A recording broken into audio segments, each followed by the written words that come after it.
ये मैंगोज़ में आम के पौधे में जो है ये एक ऐसी वैरायटी है जिसमें जो है बहुत ही जो है छोटे पौधे में जो है ये फ्रूटिंग करने लग जाता है। और अगर जो लोग चाहते हैं कि वो एक कंटेनर में जो है एक गमले में जो है आम जो है क्या कहते ग्रो करें और वो फल भी दे, तो आप इस वैरायटी को ले सकते हैं। और इसका बड़ा खूबसूरत नाम है जिसे कहते हैं शान खुदा।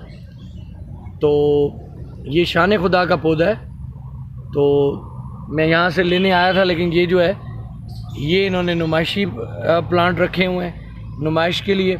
और बाकी जो प्लांट हैं छोटे प्लांट जो है वो अभी उसकी चूँकि अभी मौसम नहीं है, वो 9वें-10वें महीने में जो है सितंबर और अक्टूबर के महीने में जो है वो हम फिर लगा सकेंगे। तो फिर मैं आके यहाँ से जो है ना वो पौधा लूँगा। तो मेरा दिल चाह रहा था कि मैं इसका फ्रूट भी आपसे शेयर करूँ और ये पौधा भी आपको दिखाऊँ कि ये शान खुदा का पौधा है।